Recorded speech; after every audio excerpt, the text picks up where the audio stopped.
Você vai ouvir agora Por Trás da Mídia, o podcast que te informa o que não foi dito, com os jornalistas Marco Vieira e Digina Torres. Olá, eu sou Marco Vieira, no ar, mais uma edição do podcast Por Trás da Mídia. E hoje eu estou muito feliz porque hoje a gente faz um ano, né, o aniversário do podcast Por Trás da Mídia e o episódio 50. O podcast Por Trás da Mídia foi idealizado por mim o ano passado, mas aí, como a gente não faz nada sozinho, chamei dois grandes amigos para tocar juntos comigo. Então, a primeira a ser puxada para esse trio aqui, a formação desse trio, é a Digina Torres, que está em casa aí nos acompanhando, está com um bebê de 3 meses e não pode estar aqui hoje também. E também porque não foi vacinada ainda. A gente aqui, pelo menos, já tomamos a primeira dose, né? Pronto, a Rebeca, que é a nossa convidada hoje também aqui, já disse que tomou 2 porque foi a de dose única, né? Bom, ainda bem, né?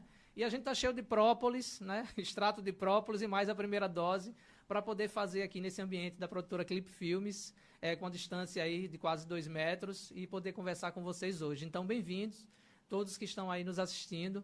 É a primeira vez que a gente está fazendo uma transmissão ao vivo nos nossos canais, né? Tanto no YouTube, então você que está aí no Instagram, você pode, o pessoal já está providenciando aí, colocar no código aí pelo Instagram o link do canal. Acho que se não fez isso, vai fazer agora, né? Colocar o link viu, meu produtor? Colocar o link da transmissão do canal na bio do Instagram, que aí vocês dão um clique lá e vai direto também para o canal, porque aí pode ser que caia daqui a pouco pelo Instagram. E também nós temos a nossa página no Facebook, @podcastptm lá no Facebook, no Instagram, @podcast por trás da mídia.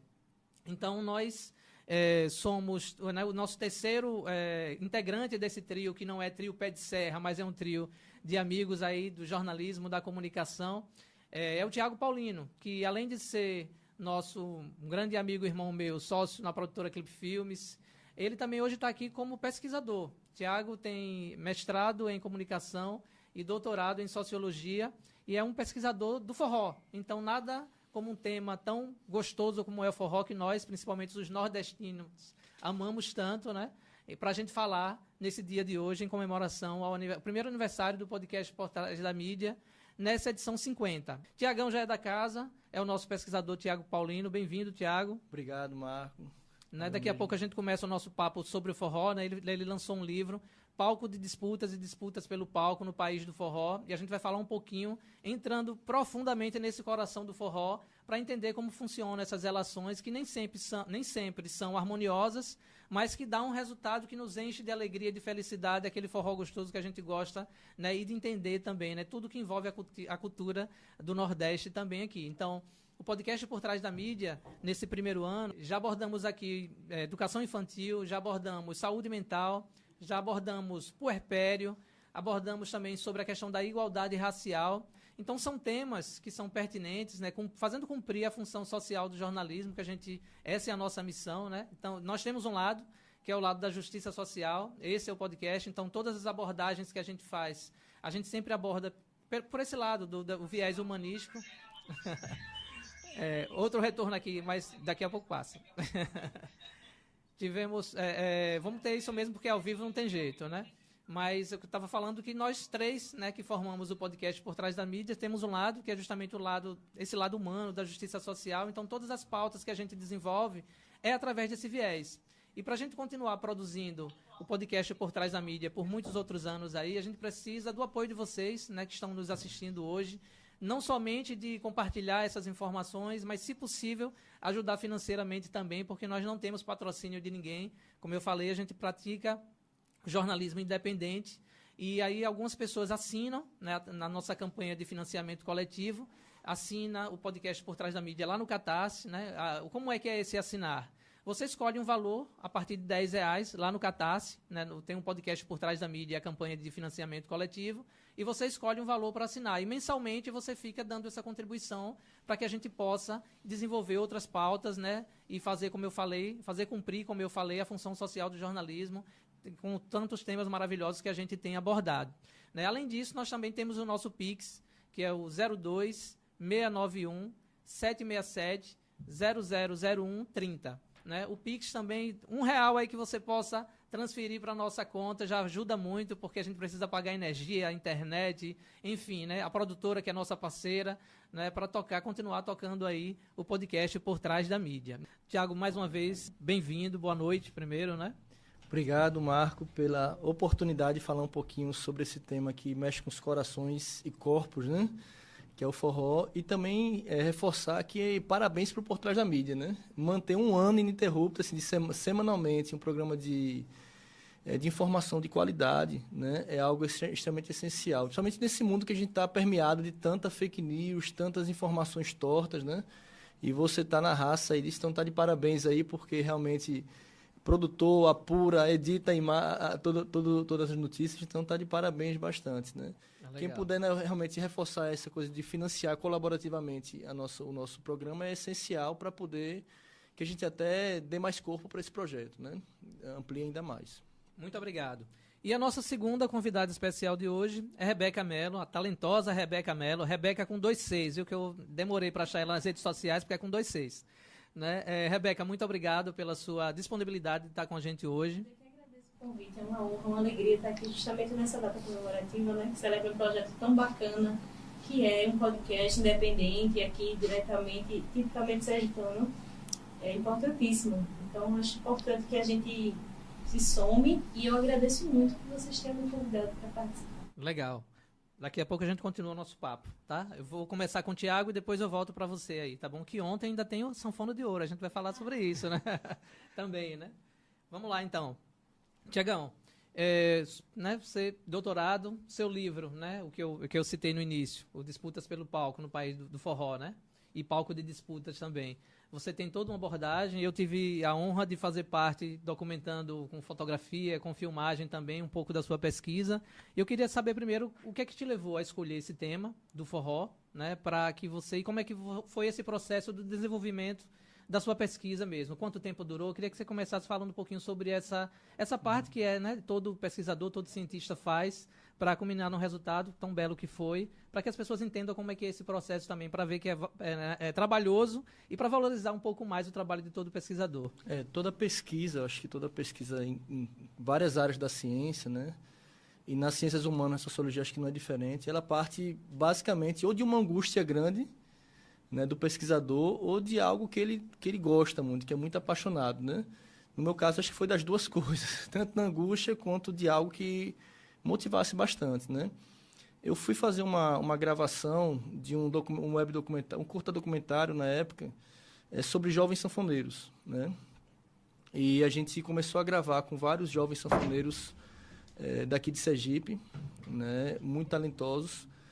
E eu não conhecia esses jovens sanfoneiros, assim, eram muito bons, né? Por exemplo, na época a gente gravou com o Mestrinho, que hoje é bastante conhecido. O Mestrinho morava numa garagem, né, lá em São Paulo, assim, sobrevivendo assim, na batalha mesmo, para tentar conseguir o seu espaço. Então, ao entrevistar esse pessoal, eu fiquei com uma angústia que era o seguinte: como é que, assim, teoricamente antenado culturalmente, assim, eu cresci num ambiente muito rico de repertório musical, né, e meu pai sempre trazia violeiro em casa, trazia sanfoneiro para a gente ver também. Não conhecia esses talentos sergipanos, né? E por que essa música de qualidade não circulava, né? Essa era uma pergunta que instigou a pesquisa, né? E aí decidi trazer esse problema de pesquisa para uma abordagem mais aprofundada, que é da sociologia. E fui, graças a Deus, bem orientado pelo professor Marcelo Enes, que Marcelo disse: olha, Tiago, eu não entendo de forró, mas eu entendo muito bem de sociologia, né, principalmente de identidades, né, e relações de poder. Eu disse: opa, aí temos o nosso casamento, né?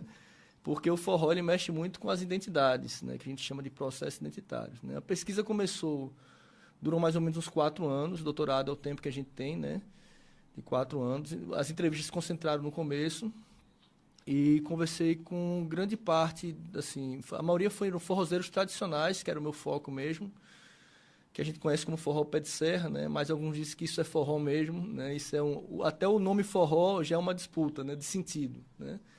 Então, alguns produtores e gestores culturais, gestores públicos, né? Foi daí, dessas entrevistas, que surgiram as informações para montar esse livro, né? Esse resultado de pesquisa, que é basicamente entender quais são os critérios para que um forrozeiro, né, suba no palco e conquiste seu espaço, basicamente. A gente parte da ideia de que existe uma disputa não só do palco da programação junina, mas uma disputa também simbólica dentro de um estado, entre, né, a gente olhou, disse que Sergipe é um grande palco, na verdade, né, onde há uma disputa. E também tem os palcos físicos das programações. E eu queria, a gente sempre falou sobre a questão do trio Pé de Serra, né? E aí a gente fala sobre, a gente sempre ouve essa aqui não deixa de ser uma disputa, né? Como você bem lembrou, que é a questão do, o forró universitário, o Pé de Serra que é o melhor, aquilo não é forró. Recentemente no programa Fantástico da Rede Globo, vamos citar aqui a fonte, né? Que é importante. Teve eles tentaram fazer uma homenagem ao forró e levaram, eu acho que os Barões da Pisadinha, alguma coisa assim. E botaram uma canção tradicionalíssima do forró. E aí eu parei assim, peraí, eu acho que o sanfoneiro tá fora de ritmo. E tava, não foi só eu que percebi aquilo. Eu vi no Twitter, alguém comentou lá também, né? E logo depois, esquece isso e começou a tocar o que eles entendem de fato, né? E como é que você se deparou com uma situação aqui de conflito, assim, vamos dar mais espaço para esses, né, para bandas e tal, ou vamos pegar esse raiz, esse forró que a gente chama de tradicional? Acho que, assim, é uma ótima pergunta, porque todo São João, essa fogueira é recente, né? A gente tem uma demanda reprimida para a circulação do forró tradicional, ou seja, nossos palcos, nossas grandes duas festas, que é o Forró Caju e o Arraiá do Povo, que lá anteriormente era chamado de Vila do Forró, elas não são suficientes para dar vazão à nossa musicalidade de forró tradicional. Até porque, assim, para um forrozeiro subir no palco, tem vários outros fatores que decidem essa subida, né? E um deles, infelizmente, é o clientelismo político, né? Que é uma regra não falada. Então, por conta de umas relações que o forrozeiro tem ali e tal, né? E eu acho que o outro critério extremamente forte que faz com que o espaço do palco seja cedido é a visibilidade e a força midiática que um grupo tem, né? Então, às vezes, um estilo completamente diferente, que não é da matriz forró, né? Porque quando se fala em forró, é importante que se diga, existe uma matriz sonora, cultural também, de sentidos e de coisas que tocam a gente, que faz a gente logo de cara despertar. Isso é forró. Até que a gente não consiga definir direito. Mas existe um conjunto de memória afetiva que a gente vai formando esse repertório do que é forró. É o que faz, por exemplo, quando a TV Sergipe chama Devinho Novaes para representar... Eu vou até me afastar aqui do microfone para rir. Haver uma reação muito grande e a TV ter que recuar nisso, né? Por que a TV não enxergou esse problema, né? A TV, na verdade, estava envolta de um sistema ali de audiência tal, que não via problema nisso. Mas quem gosta do forró e que sente uma relação de pertencimento com o forró, aí sentiu-se agredido, né? Que um cara do Arrocha, com o devido respeito e a força de expressividade que tem também nas periferias, de criatividade, isso, né? Mas não é forró, não é... Então, existe uma necessidade, né, de a gente observar melhor o que o forró quer nos contar de história, o que é. Então, é um sentido que já começa a disputa pelo sentido do que é forró, entendeu? Mas é importante que os forrozeiros falem o que é forró também, né?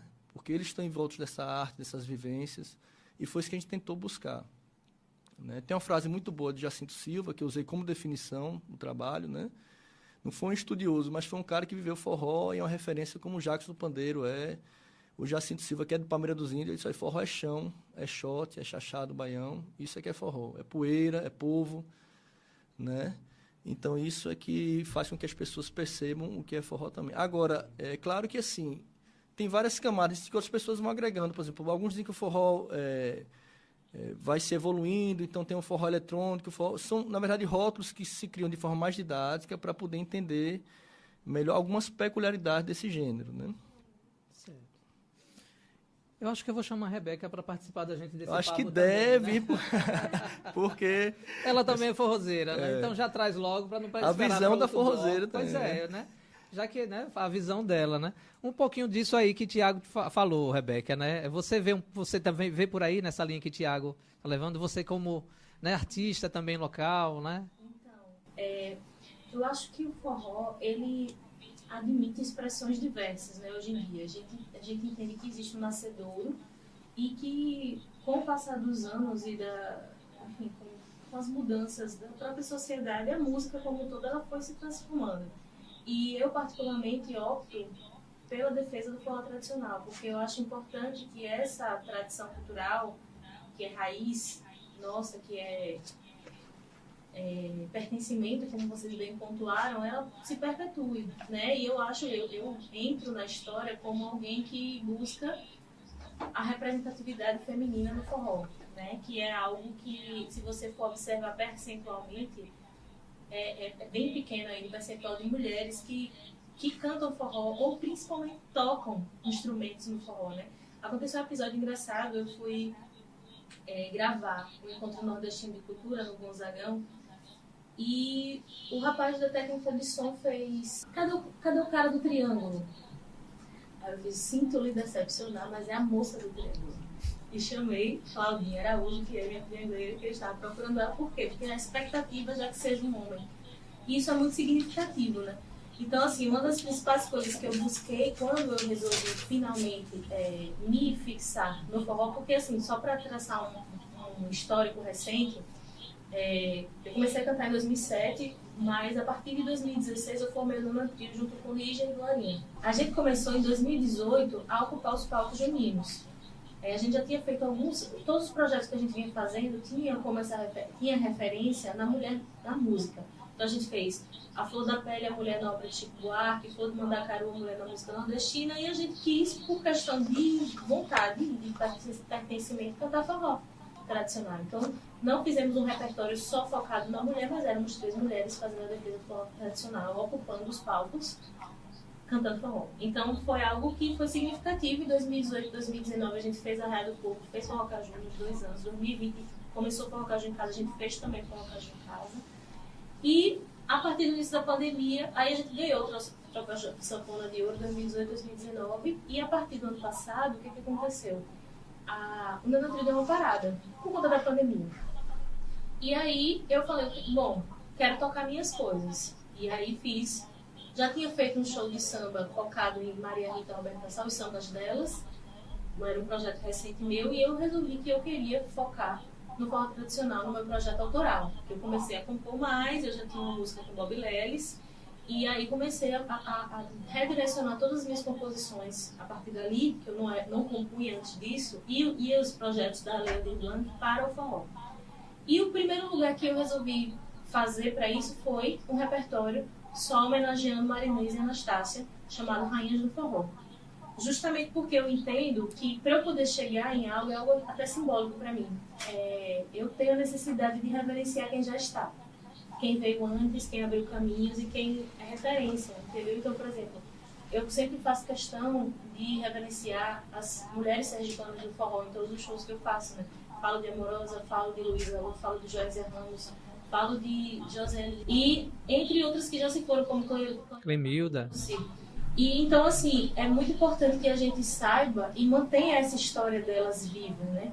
Sempre, porque para que a gente consiga continuar perpetuar essa história, é importante que a gente tenha referência lá atrás. Então, para mim, é a mesma coisa dessa questão das mudanças do forró. Se a gente tem uma matriz, se a gente tem um nascedouro, a gente precisa sempre manter esse nascedouro vivo, que ele não se perca, mesmo com as derivações que vão surgindo ao longo do tempo. Então, quando o Tiago fala que é chão, é isso mesmo, é chão, é povo, é pertencimento, é raiz, é memória, é afetiva. O forró, ele traz pra gente uma referência cultural que ela tem muito a ver com as memórias familiares, com a infância, e isso é muito do que nós nos tornamos depois de adultos, né? Não tem ninguém no Nordeste que não tem uma referência do forró. E eu acho legal o que você falou, porque remete à fala de Tiago em relação à identidade, né? E a memória é uma excelente arma, no bom sentido, para poder você, né, fazer essa identidade. Tiagão, vou passar para você a bola agora. Obrigado, Rebeca, mas continua aí, que a gente vai ser um bate-bola aqui. Você falou sobre as questões, né, às vezes, que definem a subida no palco. Né? Então, como sou da área de comunicação, todo mundo sabe disso também aqui, né? A gente já se deparou com situações, né, que vêm grandes estrelas, né, consideradas grandes estrelas, e eles já vêm com dinheiro no bolso, sobem no palco, fazem o show deles e vão embora.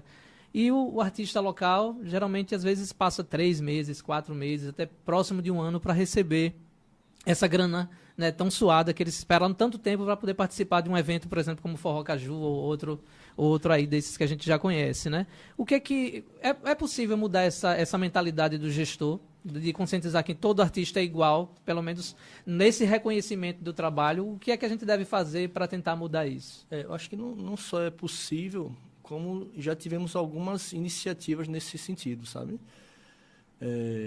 Eu entrevistei para pesquisa, no fundo do palco do Forró Caju, né, o Del Feliz, que é um cara que faz um forró lá na Bahia, tal, bem interessante. Ele se reuniu com alguns forrozeiros e batalhou pela Lei da Zabumba.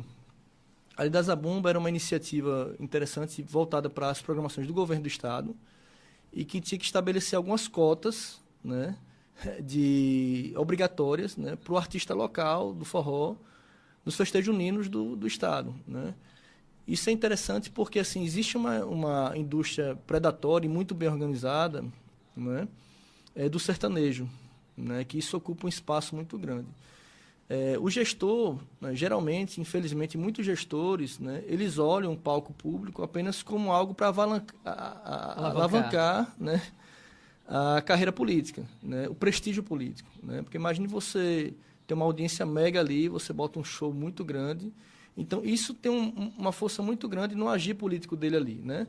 Mas qualquer espaço de palco público financiado tem que ter o mesmo cuidado, o mesmo zelo da transparência de qualquer outro tipo de política pública, né? Esse é um ponto que é essencial, porque eu não sei qual foi o interior da Paraíba, ou foi que o cara botou os gastos discriminados numa plaquinha lá na entrada do pátio do forró, entendeu? Da vila. O cara botou... A entrada passou, você já viu, viu. Banda tal, tanto, forrozeiro tal, botou lá, entendeu? Eu acho isso fantástico. Transparência. Porque isso faz com que o público, aos pouquinhos, vá despertando essa consciência de fiscalização, né? Porque o que seria o ideal, assim? Que comissões fossem formadas para definir, né, os critérios de entrada dos artistas, né? Sempre vai ficar alguém de fora, né? Mas não necessariamente você tem que priorizar sempre, inclusive no pagamento, né, as mega atrações, entendeu? Né? As mega atrações, como são muitas vezes bem organizadas, com empresários que entendem muito de questão contratual, tal, né, eles acabam se impondo, mas não é só por uma questão profissional, mas é por uma questão simbólica também, né? Então, isso que faz, às vezes, atrações como Wesley Safadão ou outras, né, que não fazendo um julgamento estético, mas de pegar um cachê, às vezes, de 300 mil, né? Enquanto inúmeros forrozeiros ali carregam tem sanfoneiro que toca muito bem, mas tem que carregar uma sanfona que tem um peso, às vezes, né? Quem já botou uma sanfona no peito sabe como é pesada, né? Fica horas tocando ali, né? E depois ter que aguardar um pagamento que vai fazer a diferença no orçamento familiar dele, né? 3 mil reais. Né? Então, é um pouco... É necessário, é claro, assim, todo show tem também uma produção por trás, então vai haver uma diferença de mercado, de cachê, que é natural que exista. Mas quanto mais puder equilibrar isso, melhor, né? E pensar também, acho que assim, um ponto importante, sabe, Marco? É pensar na potência e na musicalidade do forró o ano todo, entendeu? O nosso querido juiz, né, que é forrozeiro também, né, Sérgio Lucas, ele tem uma música que é Forró MPB, né? Forró é MPB, né? Ou seja, o forró é a música popular, que é um gênero que claro que ele está vinculado aos ciclos de colheita, tradicionalmente, né? A gente escuta mais forró na época de São João, mas ele é para tocar o ano todo e as políticas têm que ser voltadas o ano todo para os forrozeiros e outros artistas das culturas populares também, né? Só uma intervenção relacionada a isso. Uma das coisas que o pessoal mais se revoltou com a situação de Devinho, e entre outras situações, que no ciclo junino é praticamente o único período, digamos assim... Exatamente, é isso que eu estava pensando aqui. Tocam. E a galera que toca sertanejo, que toca piseiro, que toca loja, toca o ano todo. Então, tipo, por que não... existe um questionamento de por que não reservar os eventos do ciclo junino para o forró tradicional.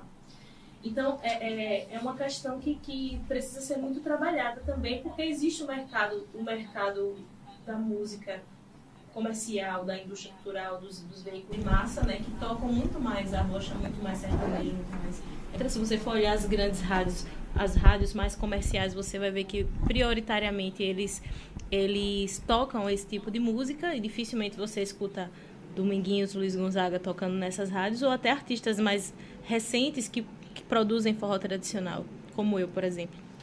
E outros, Bob Lelis, Joésia, etc., a gente não vê, dificilmente a gente vê tocando nessas rádios, né? E a rádio é um agente fundamental, né? E outra coisa também que eu acho que é importante a gente lembrar, né? Que junto com esses forrozeiros tem histórias também, sabe? Então é isso que eu ia puxar agora para você, sabe? E essas histórias, assim, mas só voltando a esse ponto que a Rebeca trouxe, muito bacana também, né? Chico César fez isso na Paraíba, sabe? Chico César teve um jornalista que falou de São Paulo, ao descrever, não, isso até isso no livro, é como se soltasse um busca-pé numa sala de reboco. Ele botou o pé na parede e disse, não, aqui nessa programação só vai tocar o dito forró pé de serra, o forró tradicional, né? A gente não vai abrir para outro. Houve uma grita muito grande, ele foi para vários programas de televisão, né? E um desses programas da TV local que questionaram o Chico César, perguntaram ele assim, mas e o turista? O turista que quer vir aqui, ele quer ver as grandes atrações, tá? Ele disse, não, o turista quer ver a musicalidade. O turista pode escutar essa música que vocês estão falando aí no aeroporto, pode escutar na rádio, mas ele vem para cá e quer conhecer. E outra coisa, Chico César reforçou também, né? Que além do turista ver também, o próprio paraibano tinha que se ver no palco. A gente tem que lembrar que o palco público não é só entretenimento, é formação também de público, formação cultural, né? E às vezes o próprio sergipano não conhece muito seus talentos musicais. Eu adorava no Forró Caju, né, ir para o palco menor ali, o palco Gerson Filho, porque era uma das coisas interessantes que aconteceu. Eu vi a primeira vez Antônio Carlos do Aracaju no palco Gerson Filho. A gente até às vezes ouvia o pessoal daqui, quem gosta de forró de verdade está no segundo palco. E aí eu vi a situação, eu vi o Antônio Carlos do Aracaju cantando uma música de Josa que eu não conhecia, que descreve a briga de um carcará com Ben-TV, que é lindíssima, né? Então, inclusive uma das pessoas que está na audiência aí, Lene, né? Que é um amigo meu paraibano também, assim como o Chico César, que conhece Chico César, que trabalhou com ele pelo BNB também, né? Ele conta justamente esse ativismo que Chico César tinha, né? Na formação cultural das pessoas, na formação de público, né? Então, o ideal, de fato, é que se possibilite essa arte circular além dos momentos dos palcos juninos, sabe? Né, fazendo com que capacite esse cenário para que eles possam aprender a botar uma música na internet. E aqui, Tiago, desculpa de interromper, a gente, agora com a pandemia tudo bem, a gente tem uma desculpa de não poder estar na aglomeração e tudo mais. Mas aqui a gente, por exemplo, aqui, né, para a galera que está vendo de outros estados, a gente tem um local aqui chamado Centro de Criatividade, que é usado 1 ou 2 vezes no ano, às vezes, para fazer campeonato, né? Concurso de quadrilhas juninas e tal, mas é algo que pode ser usado durante o ano todo, né? Não só no mês de junho, porque tem aquele espaço ali, né? Nós temos os quadrilheiros, quadrilhas lindíssimas juninas aqui, com excelentes, né, dançarinos e tudo mais. E nós temos diversos, né? A gente chega em São Paulo, por exemplo, aí você tem o Forró da Ema, né? E aí o Forró da Ema você sabe que vai ter forró ali o ano todo. Você vai, inclusive tem sergipano que está lá tocando às vezes, né? Mestre, inclusive, já passou por lá também. Né? E a gente não tem isso aqui. Então, volta essa questão do gestor, né? Dessa visão, né? De não só atender essa coisa, não, eu preciso aglomerar e trazer um cantor, um artista que atraia multidões, do que você priorizar essa também qualidade, né? E dar essa oportunidade para esses artistas locais também, né? Total. Tem uma provocação muito boa que eu sempre fazia nas entrevistas, né? E a provocação era perguntar, assim, Sergipe é o país do forró para o sorrozeiro, né? E é interessante, assim, porque esse nome país do forró, eu boto entre aspas no título do livro, é uma contradição em vários níveis. Né? Primeiro, para a gente entender que país do forró é esse que a gente está falando. Vamos falar um pouco, antes de você falar isso, de Rogério, né? Que popularizou esse termo a partir da música de... Para quem não é de Sergipe, né, isso é importante a gente deixar claro, né? O nome País do Forró, né, esse apelido, ele vem de uma música chamada Chamego Só. Né? Uma música que Rogério criou aí lá no começo da década de 90, por ali, que era uma música que ele como estanciano, e vivenciou na infância, né, o São João de Estância, que é muito forte, que é um município aqui do sul do estado, que tem um barco de fogo, tem várias coisas. Ele vendo aquele fenômeno dos grandes arraiais surgirem no interior do estado, né, em Areia Branca, Estância, ele quis passar a ideia assim, de que em cada município, né, tinha o seu forró acontecendo de forma pulsante. E tinha, de fato, né? Assim, os arraiais comunitários são muito presentes no interior. E ainda mais essas festas maiores. Sabiamente, sagazmente, o governo do estado da época, a Insetur, se apropriou dessa música, né? Acho que o Neo Fontes deu essa sugestão, pelo que ele conta também, de passar essa música como uma estratégia de marketing para vender o estado, né? Como destino turístico para os festejos juninos, né? Estavam surgindo ali, o Forró Caju começava a nascer um pouquinho mais na frente ali, já tinha uma festa maior no mercado, então esse nome pegou. Ele saiu do marketing estadual, mas pegou entre todo mundo, entre a população, né? Demonstrando como o forró também é um traço forte. Mas que parte do forró é esse que a gente tá falando? É um país pela produção criativa dos forrozeiros, ou seria um país que dá valor ao forrozeiro pelas suas políticas, ou é um país que, por exemplo, tem forró o ano todo acontecendo, né? Então, a gente entender que parte do forró esse é também entender como é que é a política cultural desse estado, né? Quando fala em parte do forró, aí entra um pouco no processo da identidade, né? A gente chama de processo identitário. E o que é a identidade, ao nosso ver, da sociologia? A identidade, ela é muito como é que a gente se identifica, né, como atores sociais, né? E a gente sempre se identifica a partir da relação humana, né? Um forrozeiro se identifica com outro forrozeiro, com outra pessoa que não é forrozeira. E para a gente se identificar, a gente vai pegando elementos, né, dos nossos marcadores sociais. A gente não tem recurso para financiar. Se você for observar o orçamento anual destinado à cultura no Estado, ele às vezes é equivalente ao quanto se gasta para fazer um recapeamento de uma avenida. Então, assim, é muito subfinanciado. E isso faz com que as políticas públicas elas acabem ocorrendo de maneira muito sazonal. Assim, era para acontecer o ano todo. Isso era o certo. Né? Se você partir dessa premissa de que quando você fala de país do forró, você fala de repente, um Estado que valoriza seus forrozeiros, que promove condições para que eles sobrevivam da sua música. Né? Então, é algo muito deficitário ainda, infelizmente. Você vê, essa coisa, você estava falando, Tiago, do palco de disputas e tudo. Esse ano teve o edital do Forró Caju em Casa. Para vocês terem noção da quantidade de gente que se inscreveu, eu me inscrevi. Entraram 32 bandas, porque tinha a categoria trio, pé de serra, e tinha a categoria banda de forró. Entraram 32, eu fiquei na posição 50. Mas ainda tinha foi até 100 e tanto, de pessoas que ficaram na suplência, fora quem foi desclassificado e quem entrou nas outras categorias. Então, a demanda é muito superior à oferta, realmente. Agora a gente está falando de uma situação atípica, de um momento pandêmico, né, em que o evento ele foi restrito porque em anos anteriores o Forró Caju teve palcos em bairros, e a gente viveu essa experiência com o Dona Trio. Eu queria só interromper um pouquinho, porque chegou a mim uma informação, não sei se realmente é verídica, mas eu acho que vale deixar aqui, até mesmo para poder a gente refletir, né? Você falou da questão das bandas. Sim. E que várias não foram selecionadas, né? Mas, por exemplo, eu conheço algumas pessoas que trabalham nos bastidores, inclusive da própria produção do Forró Caju em Casa, e que viram as mesmas pessoas em bandas diferentes. Algumas pessoas em bandas diferentes. Então, isso eu acho que vale até mesmo para a gente refletir. Como é que é esse critério? Mas a pessoa que se inscreve, na verdade, quem seleciona, ele não vai selecionar por todos os integrantes. Às vezes, um mesmo sanfoneiro toca com 3, 4 pessoas, porque ele é instrumentista. Então, ele precisa tocar com mais de uma banda, até para sobreviver. Ele faz cachê. Então, tipo, Rebeca contrata Missinho do acordeon para tocar com ele.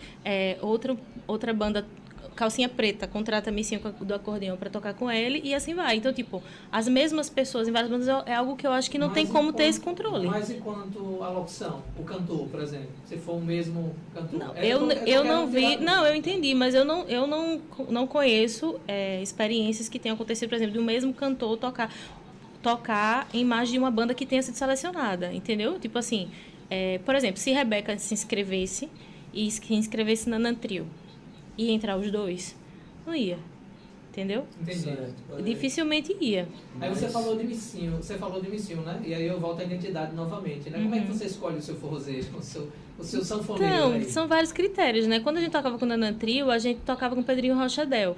Ele já tocava com Bob Lelis, e Bob Lelis sempre deu muita oportunidade pra gente com a Rural do Forró, que é um projeto maravilhoso que faz justamente essa difusão do forró É muito bacana. e defende a bandeira do forró o ano todo. Eu vi o Bob Lelis indo para a Orla de Atalaia, fazendo um quadrilhão imenso nos arcos da Orla, parou a Rural lá, Foi. começou a fazer... Pessoal, quem não conhece o Bob Lelis, nem a Rural dele, tá perdendo muito. Por favor, é uma Não, festa... Você via a turma de surfista, aquela turma toda dançando forró. Eram os ensaios da divertindo. Rural. Eram os ensaios da Rural. Altas jam sessions, altos improvisos acontecendo, né? Ele criava o palco, na verdade. E você sabe por que parou de acontecer? Porque a SPU, no governo Bolsonaro, passou a cobrar alto para você. Você não pode estacionar Rural ali e fazer uma coisa mais. Sim. Praticamente. Aconteceu isso. Dá seu show público, né? É. Mas essa questão que você trouxe, Marco, ela é real. Né? Alberto Marcelino, do Balança Eu, que é uma liderança Sim. local, denunciou no Facebook. Né? Ele conhece as pessoas, sabe? Existe, infelizmente, uma prática, e aí quando eu entro, a importância de você ter uma comissão ou pessoas que possam ajudar, né, nesse volume, que é um volume muito grande para os gestores selecionarem, né? E às vezes o gestor não conhece, vê a banda, né, escuta um pouco, vê o release, mas não sabe de fato, né? Então, assim, essa seleção tem que ser realmente muito cuidadosa, né, transparente, com critérios claros, porque o Alberto colocou isso, uma pessoa também que eu conheço disse que às vezes mudava apenas alguma configuração pequena e se repetia a banda. Né?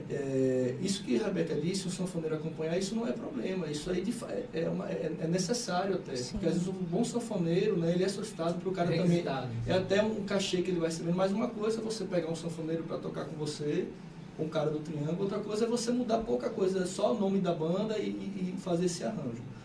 Né? Então, assim, eu também escutei essa denúncia, claro, assim, eu não apurei de fato, não assisti todas assim, atrações, mas eu acho que procede, existe uma prática, até tem um outro pesquisador que trabalhou também no forró pelo viés econômico, que inclusive é um sanfoneiro também muito bom, né, que é o Luquinha. Né? O Luquinha é do trio Maturi, é um cara muito bom também. E a gente conversando, trocando informação sobre pesquisa, né? E ele disse, rapaz, tem até uma expressão que a gente chama que é o pega na rua, ou então uma banda fantasma. Que os caras aqui não sacam de forró, sabe, mas assim, estão tocando o ano todo, tal, em bar, tal, mas pega e faz mão pro repertório de forró, e aí cria uma relação ali de bastidores, ou então faz um release bonitinho e entra na programação. Entendeu? Mas não é forrozeiro mesmo, o cara que está, sabe, sobrevivendo, ou que tem uma preocupação como o Rebeca, no caso de pesquisar, de fazer um estudo de repertório, entendeu? Né? Então, por isso que é bacana ter uma comissão, pode estar também nas escolas de música. Então, o gestor tem uma responsabilidade, o próprio forrozeiro tem responsabilidade nisso também, que se diga, a gente não pode só jogar para o poder público. Os empresários locais têm, mas como diria o tio Ben para o Homem-Aranha, né? Citando, quanto maior o poder, maior a responsabilidade. Né? Então, gestores empresários poderia ter assim, essa noção de que quanto mais possibilidade de contratação e de entendimento também, né, poderia, né, quando o gestor até é sensível, ele também causa interferência. Né, mas eu acho, às vezes, não acho certo você concentrar o show... Não, por exemplo, eu não tive nem como recorrer da pontuação, porque eu não sabia onde foi que eu perdi ponto. Eu vou recorrer como? Isso. Entendeu? Então, muitas vezes, mesmo sempre existe uma banca, existe um... É importante, né, Rebeca, que a pessoa saiba para poder para o próximo ano melhorar mais. Né? O que é que eu não cumpri? O que é que eu não tive? O que é que estava faltando? Ó, pessoal, deixa eu falar olhando para a câmera agora aqui. O pessoal da prefeitura, olha a dica aí, né? Então, mostra esses critérios de avaliação, até mesmo para que os artistas possam, né? Pô, se eu não fui aprovado agora, então deixa eu ver aqui a minha pontuação que eu tive menos, para melhorar nesse aspecto e aí ser selecionado. Os critérios até estão no edital, entendeu? Mas a composição da pontuação final, a gente acaba não sabendo muito. O que eu perdi aonde? Qual foi a pontuação? O que é que ficou fraco no meu material? Se preocupassem em, ao longo do ano, até antes do período junino, fazer capacitações para esse público. Capacitações são excelentes, oficinas. Muitos não têm, por exemplo, pessoa jurídica, né? O CNPJ, e às vezes tem edital que exige o CNPJ, então como é que vai ajudar nesse sentido? No ano retrasado... Capacitações é importante por isso. Marco, no retrasado aconteceu muito isso, porque houve uma confusão relacionada às produtoras no ano anterior, e no ano passado o Estado só quis fazer MEI, por MEI, que o próprio forrozeiro se representasse juridicamente. Então houve todo um movimento. Eles chamaram o Sebrae, fizeram toda uma movimentação para ensinar os forrozeiros a fazer o seu MEI. Foi muito bacana isso ter feito, porque, queira ou não, você não fica na mão da produtora e eles acabaram tendo essa possibilidade de fazer o seu próprio microempreendedor individual. Inclusive, eu abri um também naquela época, porque a gente inscreveu no Nanantrio e precisava ser por MEI. E aí, isso já foi um avanço. Mas eu falo de outros tipos de capacitação e oficinas, sabe? Para editais, inclusive agora com esse mapa cultural, porque foi aberto o mapa cultural para a Lei Aldir Blanc, que vocês participaram, vocês viram, e foi muito complicado o processo, né? Eles disponibilizaram um local físico para fazer essa assessoria, mas se houvesse uma capacitação, seria bem mais completo, né? E isso eu acho que pode ser feito ao longo de todo o ano. É só assim, reforçando esse ponto que... Você tem mais 2 minutos, Tiagão. Beleza, 2 então minutos. vou ser breve. A gente tem que pensar nessa questão da cultura, primeiro como algo necessário para a saúde mental. Acho que já é uma grande justificativa. E segundo, como um potencial gerador de dividendos econômicos, né? Então, o gestor tem que batalhar esse espaço, o forrozeiro também, e a gente tem que lembrar que isso é um processo educativo. E quando eu falo processo educativo, a gente tem uma peculiaridade do forró tradicional, que as culturas populares estão ligadas muito à vida simples do campo, sabe? A toda essa herança, a espontaneidade que não pode ser perdida.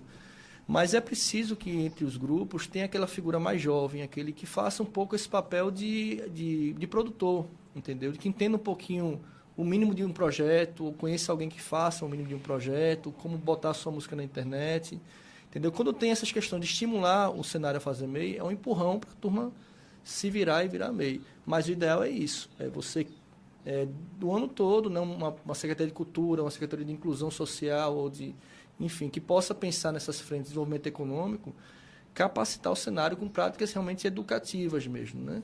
Por mais que às vezes você faça uma oficina e venha 1 ou 2 forrozeiros, certo, entendeu? Que é uma dificuldade, que a gente sabe quem está do outro lado do balcão. Às vezes houve iniciativas desse tipo, né? Mas é constante, é uma prática constante, educativa mesmo, para estar estimulando Rapidinho, isso. Legal. Só para fazer eu vou passar para justiça. você justamente agora, tá? Guarde aí a sua linha de raciocínio, Tá, que aí você já fala total aí, vamos dizer assim, né? Eu queria que você falasse um pouco, Rebeca, para que as pessoas, né, quem ainda não conhece o seu trabalho, primeiro, né, contar um pouquinho dessa, você já falou no início, rapidamente, do trio e Sim. tal, né, mas o seu trabalho mais recente, né, você já falou do Missinho também, o seu sanfoneiro, né. Maravilhoso. Melhoras aí, viu, Missinho, soube que você teve um susto hoje aí, né, então, por favor, melhoras aí, né, Missinho tem uma história grande com o forró sergipano também, né? Sim. Então, é de respeito, né? De responsa, né? Então, eu queria que você falasse um pouquinho sobre o seu trabalho, falar como é que as pessoas encontram o seu trabalho, divulgar suas redes sociais, né? Que a gente está chegando aí para os nossos 10 minutinhos aí do quadro. Pronto, bacana. Então, só para concluir o que eu ia falando, Certo. quando o Tiago falou, para fazer justiça, houve uma série de oficinas que a própria Funcaju promoveu esse ano dentro do âmbito da Lei Aldir Blanc, e foram oficinas interessantes, teve de harmonia, de som, de todas essas questões. Agora, uma coisa que eu venho percebendo e que foi uma dificuldade particular minha, que eu acho que todo mundo que está produzindo com a Lei Aldir Blanc tem sentido, é um pouco essa dificuldade de como você colocar suas músicas na plataforma de streaming. Houve algumas lives nesse sentido também, mas é algo que é muito complexo. E eu, particularmente, tenho feito o trabalho de fazer tudo sozinha, né? Tem algumas editoras que fazem para você, mas eu acho que eu sinto a necessidade de saber como é o processo, até para saber, no momento em que eu quiser contratar alguém para fazer, o que é que ele precisa me entregar. Então, por exemplo, você precisa... além do processo de gravação, né, que você entra em estúdio, etc e tal, depois você tem todo o processo, o trâmite de lançamento daquilo ali. E se você for entrar no mercado de streaming, tem toda uma especificação. Você tem que escolher fazer um cadastro de música, se credenciar uma associação de gestão de direitos autorais. A partir dali você precisa escolher uma distribuidora, cada uma tem um modelo de negócio diferente. De novo aí. Exato.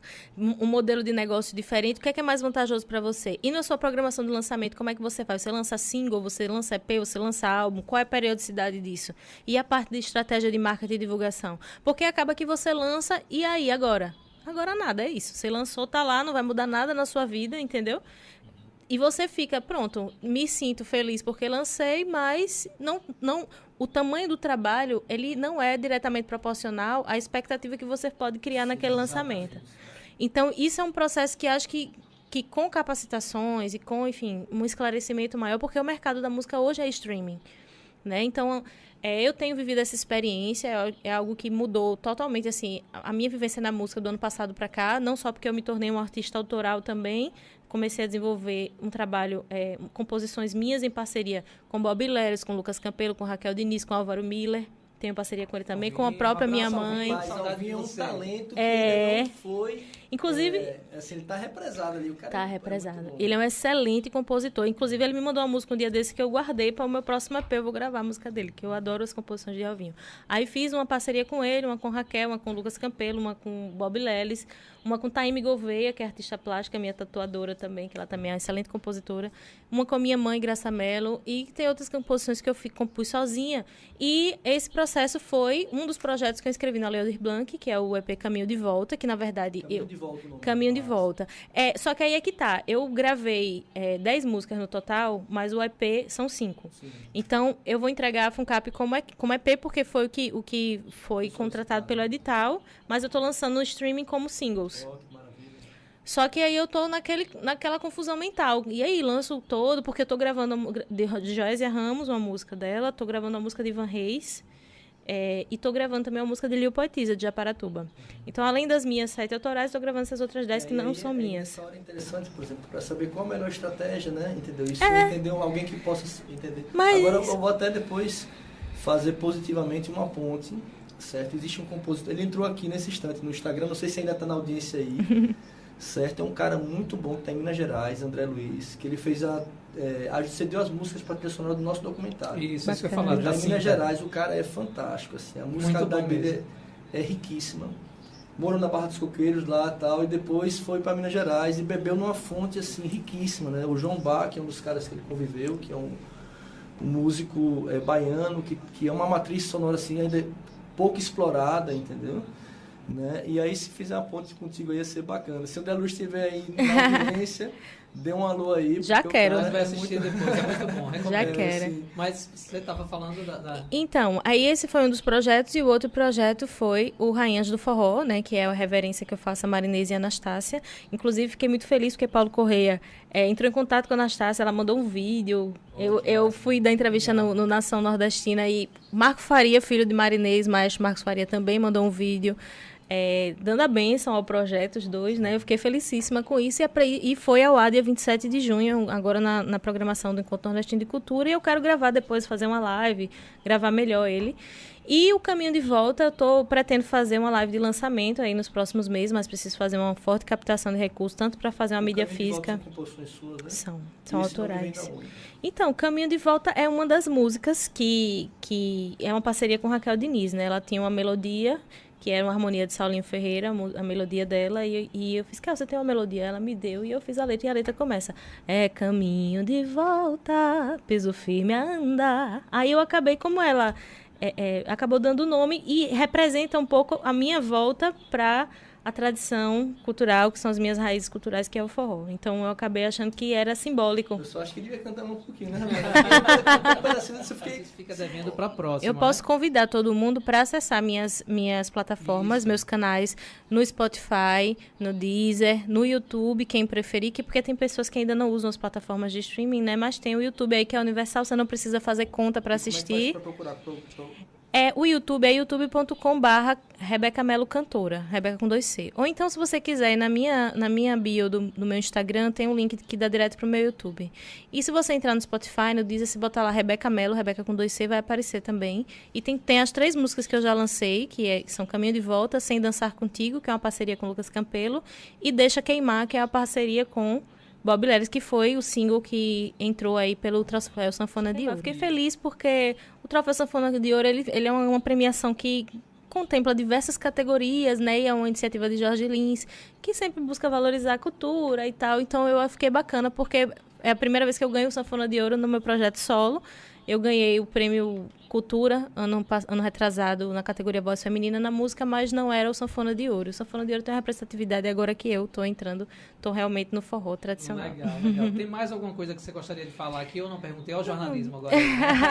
Então, é só convidar o pessoal para conhecer o trabalho da gente e prestigiar a cultura sergipana, prestigiar o artista da terra, prestigiar o que é produzido aqui. A música sergipana é muito rica, existem muitos forrozeiros maravilhosos e mulheres do forró também, que é importante a gente lutar por essa representatividade cada vez mais. Talvez exista um percentual menor, porque faz menos tempo que a mulher ela se lançou, né, acreditando, por exemplo, que a música, que a arte poderia ser um meio de sobrevivência. Então, mas é uma luta aí constante, incentivar as nossas meninas a estudarem música, incentivar as nossas meninas a expressar a sua arte, a cantar, a tocar, a estudar, e para a gente mudar, né, essa realidade. E em relação ao forró, valorizar o forró o ano todo, minha gente. Não é só no São João que tem forró, não. Tem forrozeiro cantando, tocando o ano todo. A gente está aqui para isso. E valorizar o forró tradicional, porque é nossa tradição, é nossa raiz, e é pertencimento à memória afetiva. A gente precisa fazer com que ele viva e sobreviva, porque dessa forma a gente garante a perpetuação das nossas tradições culturais.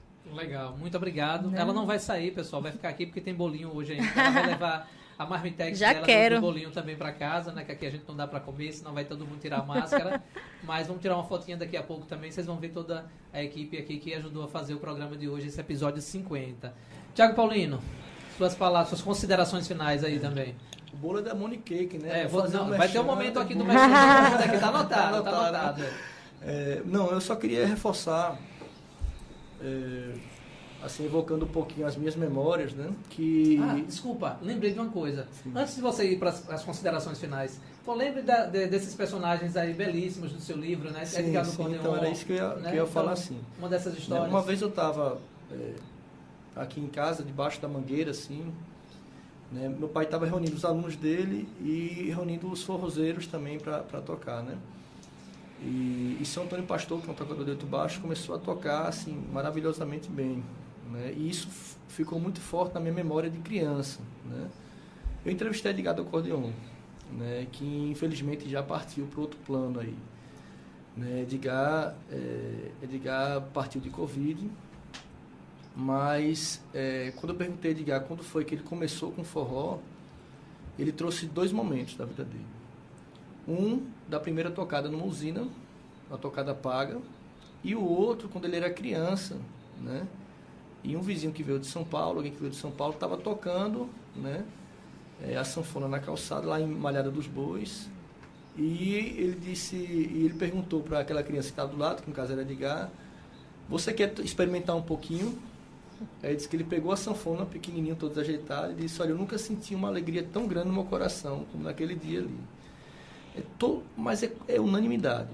Todos os forrozeiros que eu entrevistei sempre tinham uma ligação forte com alguma experiência da infância escutando forró.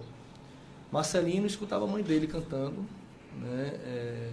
Então vários forrozeiros sempre têm essa experiência. O Marcos Guedes, né? Que é um forrozeiro também que já deixou a gente, ele aprendeu a tocar música numa escola de música ajudado por Aglaé, né, assim, acolhido por Aglaé Fontes, né? Então a importância que essa música circule é isso também, formação de repertório, e as crianças escutarem e entendendo que tipo de riqueza é essa, porque o forrozeiro, de certa forma, ele vivencia uma realidade que é a realidade do povo, certo? A realidade de quem está no dia a dia, o chachá da música do cara que é apressado depois da colheita ali, entendeu? Né? E tem várias peculiaridades da música que estão ligadas a essa música da população mais sofrida mesmo, né? Em algum momento isso começou a ser cortado, né? Essas referências culturais, essas coisas, né? Chegou muito a modernidade com várias, né? Que também tem o seu papel importante, sabe? O universo pop também, tudo isso é importante. Mas tem que manter essa conexão com essa musicalidade, com essa riqueza simbólica. Porque se isso for cortado muito, surge o que surgiu hoje, né? Um povo desconectado de si mesmo, das suas dores, surge pessoas que acreditam que a Terra é plana, entendeu? Negam a própria realidade, negam as dores, não conseguem enxergar um irmão seu que trabalha o ano todo para ter um salário sofrido, né? E essas músicas têm um valor também porque contam essas histórias, entendeu? Edgar tem uma música lindíssima do vaqueiro que se apaixona pela filha do fazendeiro, que é um amor proibido, inalcançável, né? E quantos vaqueiros se identificaram ali ao escutar essa música também, né? E quantas pessoas conhecem a realidade do vaqueiro também, quando o Josa canta, né? Então, cantar a nossa realidade... Fazenda Velha, de Arivaldo Careira. Eu lembrei dela agora. Da migração, né? Então, assim, não são só as histórias do campo, mas as nossas histórias, né? A história de alguém que vive aqui no litoral, que tem o Rio Sergipe do lado, tudo, né? Quando Rebeca traz as histórias dela também na composição, então, são nossas histórias, né? Mas não uma tradução de uma música inglesa, que eu boto a melodia e crio uma letra pegajosa em forma em fórmulas, agrada todo mundo, balança a gente, tudo bem, mas depois, no outro ano, ninguém esquece, porque surgiu outro sucesso, né? Então, eu acho que a gente tem que ter muita atenção nisso. Legal. Muito obrigado pela sua participação no nosso podcast, né? Você que está sempre aqui nos ajudando na produção também do podcast Por Trás da Mídia, né?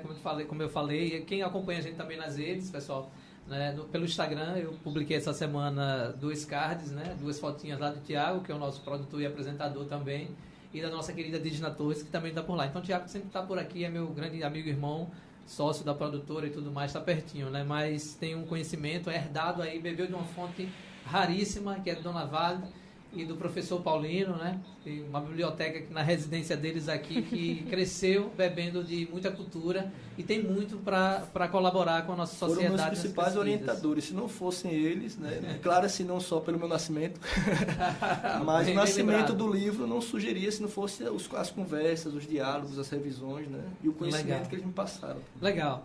Muito obrigado, né, pela presença de vocês dois, pela contribuição de vocês dois nesse episódio 50 do podcast Por Trás da Mídia. Vida longa, viu, podcast? Vida longa para todos nós, né? Então, pessoal, o podcast Por Trás da Mídia, ele tem, né, a gente faz a apresentação, apresenta os convidados, temos um tema central, toda semana a gente tem uma reportagem, né, ou uma abordagem que a gente faz de algum aspecto, né, que é necessário ser discutido na sociedade. Trazemos algum especialista, né, a galera que é voluntária, né, aproveito para agradecer todas essas pessoas que nos concederam entrevista ao longo desse ano, né, foram mais de 1.800 minutos, né, de gravações aí, e o Thiago falou há pouco sobre a questão do negacionismo. A gente inclusive tem um episódio que tratou uma abordagem da sociologia, né, sobre a questão do negacionismo, e então é interessante estar acompanhando para ver o que é que a gente está produzindo. E aí, além dessas reportagens, nós temos também 2 quadros, que é o fato da semana, né, que a gente fala sobre o fato que a gente achou que impactou, mesmo que não tenha saído na grande mídia, né? Por isso que o nosso podcast é Por Trás da Mídia, que a gente vai tentando pegar, né, algumas coisas que não foram abordadas, ou a gente se aprofundando em algumas questões que foram tratadas superficialmente, né? Mas como hoje é um programa festivo, a gente vai abrir mão, viu, Thiago? Né? Falando aqui com o meu produtor também, né? Ele está sabendo agora. Eu vou abrir mão do fato da semana e do fake da semana. O fake da semana é o momento onde a gente tira para rir um pouco, né? Diz que o brasileiro ri da própria desgraça, né? Então, o fake da semana, na verdade, não é um fake. São aquelas notícias que parecem surreais, né? Parecem que são mentiras, que são fakes, mas que, na verdade, não são. Ontem mesmo a gente teve, né? Eu utilizaria esse fake, né? Que um dos ouvintes lá na questão da CPI da Covid, em Brasília, ele falou que ele estava tomando chopinho, assim, sem querer nada, só o chopinho, e de repente chegou alguém e ofereceu 400 milhões de doses, 400 mil doses de vacina, alguma coisa assim. Né? Então, o fake seria mais ou menos isso, entendeu, pessoal? Mas não vai ter hoje, não, aqui. Todos esses 49 programas que a gente já publicou, tem lá o fato e o fake da semana, vocês podem ver. A partir dessa semana, a gente inaugurou o nosso canal no YouTube, então a gente hoje termina de postar todos os vídeos, a gente converteu, né, através do Waveform. Todos os programas estão disponíveis na íntegra lá no nosso canal do YouTube, podcast Por Trás da Mídia também, lá no nosso canal do YouTube. Na nossa página do Facebook, @podcastptm, lá na página do Facebook, a gente também está postando. E no nosso Instagram, @podcast Por Trás da Mídia, às quintas, a gente publica um episódio como TBT. Também vocês podem tê-los na íntegra lá. No mais, é agradecer vocês, né, esse é o final do nosso podcast, dessa edição comemorativa, né, número 50 do podcast Por Trás da Mídia. Como eu falei lá no início, participem, colaborem, apoiem esse projeto de jornalismo independente. Esse foi o nosso episódio 50. Até a próxima semana e tchau, tchau.